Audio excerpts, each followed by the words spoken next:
Hello and welcome to Stories for Sleep Storyteller Chills. Like and subscribe for daily videos. Someone in the dark. I first noticed it in February. The feeling, that quiet prickling on the back of my neck when I crossed the street after work. It wasn't constant, not at first. Just flashes of unease, like catching a shadow where there shouldn't be one. I blamed it on the late nights, on the empty streets, and the way the city hums when everyone else is asleep. Then I started finding things. A coffee cup sitting on my doorstep, same brand I bought every morning, even with the extra shot of vanilla I always asked for. A note folded neatly beneath it. You looked tired today. Get some rest. It wasn't signed. I told my friend Leela about it over lunch the next day. She laughed, said it was probably some guy from the cafe trying to flirt in a weird way. Creepy, she admitted, but kind of flattering, right? It wasn't flattering. It made me sick. That night, when I came home, the light above my door was flickering again. I stood in the hall for a long time, keys clenched tight, just listening. The old pipes hissed somewhere behind the wall. A TV murmured faintly from the apartment below. Nothing unusual. Nothing wrong, but I couldn't shake the feeling that someone was holding their breath, waiting for me to unlock the door. The police didn't take me seriously.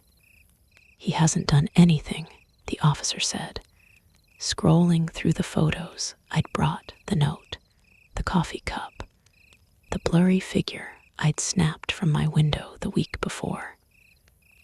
Could be a coincidence. Maybe a neighbor. A neighbor doesn't stand outside your building for hours. I started double-checking the locks, wedging a chair under the doorknob before bed. I left the lights on, kept the curtains closed. For a while, it helped. I could almost convince myself it was over, until I woke up one night, and the chair was moved. Not far, just a few inches, enough that I noticed. There was nothing missing, nothing broken, just a faint smell in the air. Something faintly metallic, like old coins and rain. I moved through the apartment in silence, room by room, half expecting to find someone crouched in the corner. But there was only me. Me and the sound of the flickering streetlight outside, flashing through the crack in the curtain like a heartbeat. Leela started avoiding me after that. She said I was scaring her. You need sleep, she told me. You're starting to sound paranoid. Maybe she was right. Maybe it was all in my head. But how do you explain the photo that showed up in my mailbox the next day? Me, standing at my kitchen window, mid-yawn, eyes half closed. The timestamp on the corner said 3:42 a.m. That's what broke me. I couldn't stay there after that. I packed a bag and checked into a cheap hotel near the highway. No one knew where I went. I didn't tell a soul, but last night, when I pulled into the parking lot, I saw a shape leaning against the lamppost. Still, patient, familiar. I turned away, told myself not to look again. Now, as I write this, the air conditioning hums, the curtains are drawn, and the door is locked twice. I've left the TV on for noise, But somewhere underneath it, beneath the chatter, beneath my own heartbeat, I swear I can hear something else. A slow creak, a shuffle, like footsteps on carpet. Someone's in the hallway again. And this time, I think they know where I am. Next story. The apartment below. The first sound was faint. A soft, deliberate tapping, not random like plumbing, not steady like a clock. It came from the apartment below mine. At first, I ignored it. I'd only moved in 3 weeks earlier, and the place already had its share of quirks. The walls sighed when the heat came on. The floorboards complained when I walked across them. But the tapping grew louder each night, always around 2 a.m. Always 3 short knocks, then silence. I asked the landlord, who lived downstairs. He frowned and checked his clipboard. No one rented that unit in months, he said. Still empty. Needs repairs. That should have been the end of it. But that night, the tapping came again, followed by something new. A faint, dragging sound, as if someone were slowly pulling furniture across the floor beneath me. I stopped sleeping properly after that. Every time I closed my eyes, I imagined someone standing down there in the dark, packing, listening. I tried to drown the noise with music, with podcasts, with the constant whir of my fan. Nothing helped. A week later, I woke up to find dirt on my living room floor, a small trail of it leading from the wall near the vent. When I knelt down to look closer, the smell hit me. Damp earth, old metal, something sour underneath. I told myself it was just debris from the renovation below. But the vent cover was loose. Inside, wedged between the slats, was a folded piece of paper. Nice apartment. I called the police. They searched the unit downstairs, found nothing. Probably kids, one of them said. Old buildings carry sound weirdly. That night, I taped the vent shut. I even pushed a dresser in front of it. But around 2 a.m., I heard whispering, faint, hoarse, coming through the wall. My name. I froze. He said it again, slower, quieter, as if testing how it sounded in the air. When I gathered the courage to move the dresser, I found the tape peeled clean off the vent. Not torn, removed. I left the apartment 2 days later. Moved in with my sister across town. But sometimes, when the house settles at night, I still hear it, the soft, deliberate rhythm of those knocks, echoing through the floorboards, counting something I don't want to understand. And last night, when I checked the air vent in the guest room, there was dirt inside, and a note, "Welcome back. Next story." After hours, I used to love staying late at the office. There was something peaceful about it. The hum of the printers, the glow of the monitors, the soft click of keys echoing in a nearly empty floor. But lately, it feels different, heavier. The first time I noticed something was wrong was last Thursday. Everyone had gone home except me and the janitor, I thought. I was finishing reports when I heard the elevator ding. It opened, no one stepped out. I waited a moment, listening for footsteps. Nothing. Just the low hum of the vending machine down the hall.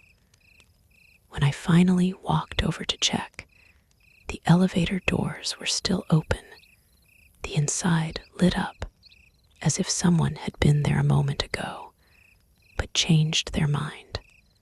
I brushed it off until I saw the sticky note. It was on my monitor the next morning. Neat handwriting, black ink. You looked tired last night. At first, I thought it was a joke, maybe from Hannah in accounting. She liked pranks. But when I asked around, everyone just gave me that confused office smile. "You're the only one who stays that late," she said. "Maybe you wrote it yourself." That should have been funny. It was. The next few nights, I started noticing small things. My chair moved an inch out from the desk. My pens arranged in a perfect line. My computer screen faintly glowing when I came in, even though I'd shut it down before leaving. I changed my password. I locked my office. Still another note the next morning. "I like how quiet it gets when you're alone. Security checked the cameras for me. They said the footage from my floor didn't save properly. Some kind of error. That's when I started leaving exactly at 6. No overtime, no late emails. I couldn't even look at the elevator anymore without feeling that tightening in my chest. Then tonight, my phone buzzed. Unknown number. Forgot your badge. I looked down. My ID badge was missing from my lanyard. I must have dropped it. But when I turned toward the office doors, I saw it, hanging neatly on the glass handle, spinning slightly as if it had just been placed there. No one else was in the lobby. The lights flickered once, and the elevator dinged again. It's past midnight now. I'm in the copy room, door locked, trying not to breathe too loudly. Someone walking down the hall, slow, deliberate steps, the kind that pause like they're listening. They stop outside the door. Fingernails brush against the glass. And then a whisper, low, calm, almost kind. "You work too hard." Last story. The night shift. The fryers never stop hissing. Even when they're empty, they make that soft, bubbling sound like they're breathing. I work the closing shift at Burger Box on 8th and Harbor. Midnight to 6 a.m. It's supposed to be easy money. Barely any customers. Just clean up and prep. But there's something wrong with this place after midnight. The lights buzz louder. The air gets colder. And I swear, I'm not the only one here. It started with the headset. Around 1:45 a.m., the drive-through headset crackled. Usually, that means a car's pulled up to the speaker. But when I looked at the monitor, the lane was empty. Just static from the camera and the faint glow of the menu board. Then I heard breathing. Slow, steady. "Welcome to Burger Box," I said automatically. "Can I take your order?" Silence, then a faint whisper, too low to make out, before the line went dead. I told myself it was interference. It happens sometimes. The system's old. But then, when I went out to take the trash to the dumpster, I found a paper cup sitting on the ground by the speaker. One of ours. It had my name written on it in black marker. The next night, I asked Marcus, my manager, if anyone had been messing with the cameras. He just shrugged. "It's a rough neighborhood," he said. "Probably some kids messing around." But the night after that, the monitor glitched again, just for a second, long enough for me to see someone standing at the window. Not a customer, not a coworker, just a pale outline right outside the drive-thru, staring in. By the time I turned around, the window was empty. The next morning, I found another note on the counter, written on one of our order slips. "You forgot to smile this time. Now I keep the doors locked after closing, even though we're technically not supposed to." The cameras still glitch, but always when I'm alone. Sometimes the fryers turn on by themselves. I'll hear the click, the hum, the heat kicking in. Once, I saw handprints in the grease on the metal counter. Too big to be mine. Marcus doesn't believe me. He thinks I'm overtired. Maybe he's right. But last night, when I went to check the freezer before clocking out, the door swung shut behind me. It locked. I beat on it until my hands hurt, but no one came.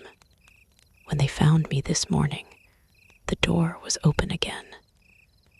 No sign of anyone else, except for the headset.